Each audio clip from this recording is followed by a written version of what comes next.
everybody, it's Rhonda with Utah Dream Properties and Keller Williams, and today I want to talk to you about the top 3 things that you can do to help your offer get accepted in Utah. Let's get to work. Let's get to work.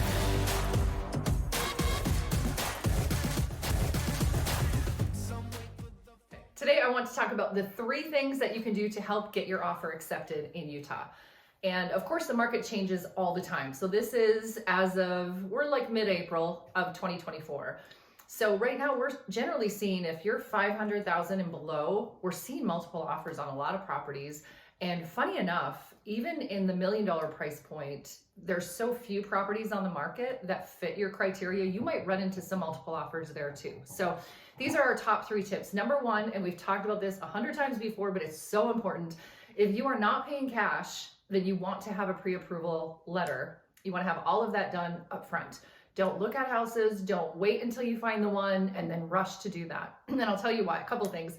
I always tell people it's kind of like a homework assignment to get pre-approved. It's maybe not the funnest thing in the world. You have to dig through tax returns, bank statements, explain a couple things, but do that up front and then talk to the lender in depth and say, okay, what is my monthly payment at this amount? What are my closing costs to come in? And reason being, when you find that house, and let's say there's already multiple offers on it, we need to act fast and we want to make sure that we can put in the strongest offer for you.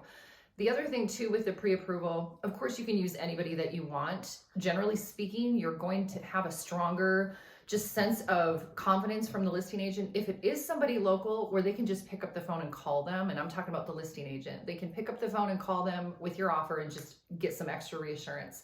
If they have to call a 1-800 number Monday through Friday from this time to this time and go through 5 people before they can get to the person that wrote your letter, they might not go through that. So that will definitely strengthen your offer. So get pre-approved, go through all that, and just be as strong as you can on that side of things.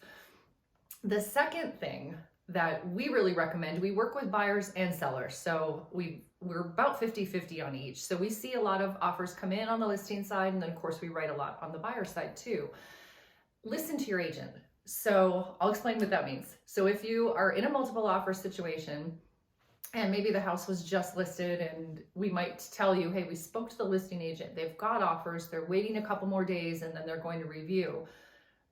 Anticipate there's going to be more offers and talk to us or your agent and say, okay, what can I do to make my offer the strongest? And what we've seen in the past is people might talk to friends or family members on the other side of the country and say, well, they got this and they got that, and I want to ask for this. And I can understand sometimes wanting to just get some help from outside, but your agent knows the market, we know the market, we can tell you how to be most competitive. What I've seen in the past is somebody say, well, we want to ask for closing costs and we want to ask for $5,000 off and we want all the appliances included, even if they were excluded on the MLS. So again, talk to your agent. We'll tell you things that you can do. And sometimes it doesn't even come down to money. It comes down to tight dates, tight deadlines, maybe scheduling inspection up front.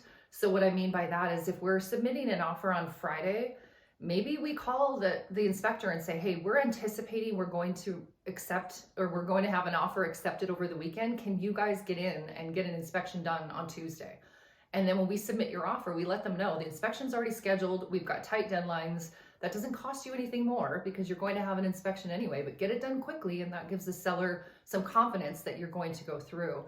And also be as flexible as you possibly can. If we can be flexible with the seller and tell the seller, hey, after you close, we can give you 24 hours to move out, or what day works best for you, and that works for your situation. Those are other things that we can do to make your offer as strong as possible without necessarily costing you anything more. Okay, so again, those were the top 3 ways to get your offer accepted in the Utah market right now, April of 2024.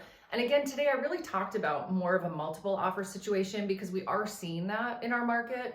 But of course, our strategy changes if you're looking at a home that's been on the market for 6 months and there's no other offers at that point. At that point, we look at it and we say, hey, this is what we think we can get you. And what's more important to you? Do you want less closing costs coming in, or do you want a lower monthly payment? And then we structure your offer that way. So again, just to go over those real quick, your pre-approval, we want to be really strong up front.